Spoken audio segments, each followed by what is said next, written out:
Music historians like eras. These eras are so widespread and correspond so strongly to pervading musical styles that they've actually been named. So it's time we knew a little bit about what these eras are. I'm the classical nerd, and this is music history in 6 minutes.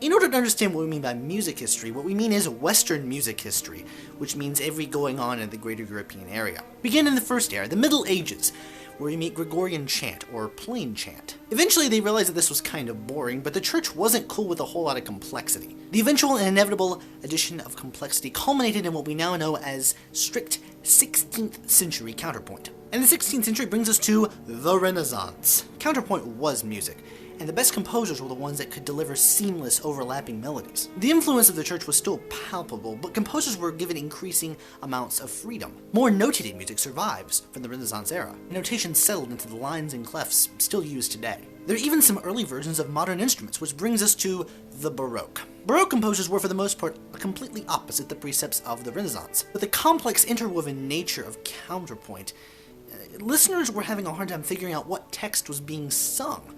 It was just way too complex, with voices overlapping on each other.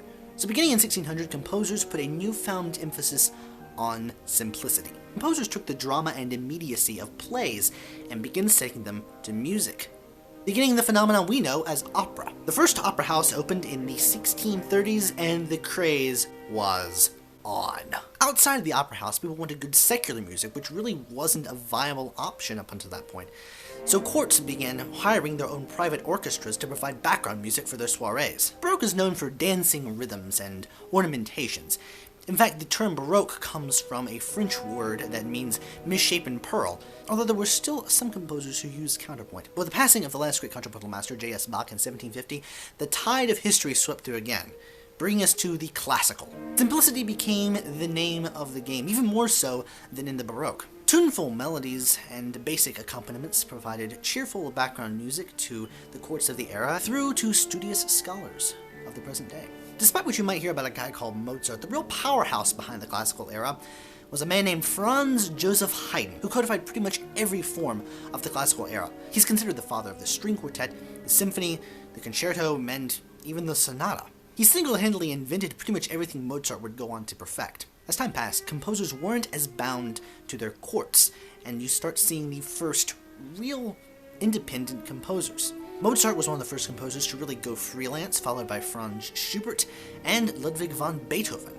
Beethoven was actually the first composer to make a living exclusively through composition, and not really having to supplement it by playing the piano, because, well, he went deaf. Schubert and Beethoven helped to break the molds and restrictions of the classical era. By Beethoven's death in 1827 and Schubert's death in 1828, the classical era had fallen away and given rise to the Romantic. No one can quite agree on a good starting point for the Romantic era, but it occurs sometime during Beethoven's career or after he died. Throughout the course of the era, Romantics did their best to elevate music to new heights, breaking even more restrictions from the past, and expanding the orchestras to include many, many new instruments. Celebrated virtuosic performing artists such as Niccolo Paganini and Franz Liszt became the first real rock stars of the era. The Romantic era is very long and stretched to the 1900s. Throughout that time, composers began lifting even more and more restrictions of what music was, leading us to the 20th century. There's no really cool name for this era because it saw a bunch of different styles and brash individualists. The apotheosis of Romanticism and the bursting on of the 20th century can be traced back to many different pieces, but probably the most notorious is Igor Stravinsky's ballet, The Rite of Spring. There were a myriad schools of thought. Arnold Schoenberg and his disciples Anton von Webern and Alban Berg founded the Second Viennese School, where all 12 notes of the scale were equal. Alexander Scriabin in Russia sought mysticism and thought he could end the world through holding a concert in the Himalayas. Debussy and Ravel were trying to form their own French style, and then after them, the group of composers known as Les Six tried to break free from them by following the rules of the very eccentric Eric Satie. And that's just a few of the many, many different styles that went on during the first few decades of the 20th century. The group that seemed to win out in the end, so to speak, was the Second Viennese School. Specifically, Anton von Webern. Webern took Schoenberg's ideas of the 12-tone method and adapted them to his own use. His music is very pointillistic, and he does a lot of strange mathematical things with how he arranges the notes he uses. And so the 12-tone method evolved into concepts known as serialism. And serialism came to dominate much of the rest of the 20th century. But serialism, to be perfectly honest, just doesn't sound good in any sense at all. Certainly not a traditional sense. And so this drove a wedge between composers and audiences. Music became much more about the intellectual experience as opposed to emotional experience. And the average audience really couldn't appreciate what these serialist composers were doing. This leads us to the postmodern.